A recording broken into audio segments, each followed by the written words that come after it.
চায়ের রাজধানী শ্রীমঙ্গলে থেকে আসলাম মাত্র ৩,০০০ টাকা দিয়ে এত সুন্দর একটা রিসর্টে। কোথায় ছিলাম, কি করলাম সেটা নিয়েই থাকছে আজকের ভিডিও।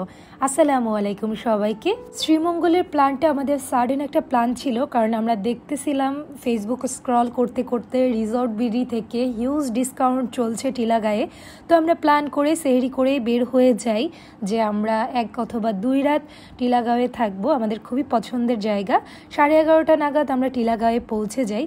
টিলার উপরে খুবই সুন্দর গোছানো পরিপাটি একটা রিসর্ট, যার নাম টিলাগাঁও ইকো ভিলেজ। আসলে আমি সুযোগ খুঁজতেছিলাম এরকম একটা হিউজ ডিসকাউন্টে যদি আমি কোথাও এত সুন্দর জায়গা পাই এবং রোজার কয়েকটা দিন আমি কাটাতে পারি, এটার থেকে শান্তির আর কিছুই হবে না। আলহামদুলিল্লাহ আমরা টিলাগাঁয়ে পৌঁছে আমার মনটা ভালো হয়ে গেল। শুধু আমরাই যে ছিলাম তা না, রমজান মাসে অনেকেই ঘুরতে যায়। তো এবার আমরা এই মাড হাউসগুলোতে ছিলাম। এগুলোর রেগুলার ভাড়া ছিল ৬,০০০ টাকা, কিন্তু আমরা 50% ডিসকাউন্টে পেয়ে গেলাম মাত্র ৩,০০০ টাকা পার নাইটে। আসলে এই মাটির ঘরগুলো দেখেই না মনটা ভালো হয়ে গেছে। আর এই ঘরে থাকার সুযোগ হয়েছে এই রমজান মাসে, আলহামদুলিল্লাহ। তো রুমের ভিতরটা আপনাদেরকে দেখাই চলেন। রুমের ইন্টেরিয়রটা খুবই সুন্দর ছিল। মাটির দেয়াল, বাঁশের বিছানা, বাঁশের সেলফ, বাঁশের ড্রেসিং টেবিল ছিল। সব কিছু সুন্দর পরিপাটি ছিল, একদমই নিট অ্যান্ড ক্লিন ছিল। আর ঘুরতে গেলে সব থেকে বেশি আমার যেটা খুঁতখুঁতে থাকে যে ওয়াশরুমটা, কিন্তু ওয়াশরুমটাও একদম নিট অ্যান্ড ক্লিন, ড্রাই ছিল।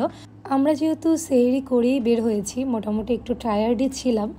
আর এত সুন্দর মনোরম একটা পরিবেশ, আমরা এসেই ফ্রেশ ট্রেশ হয়ে একটু ঘুম দিলাম যে আমরা ঘুম থেকে উঠে আশপাশটা ঘুরে দেখব।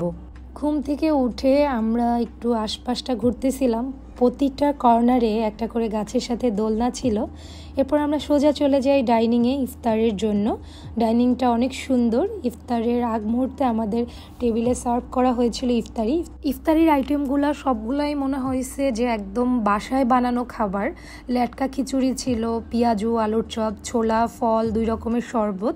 আলহামদুলিল্লাহ ইফতারি করে আমরা একটু চা খেলাম।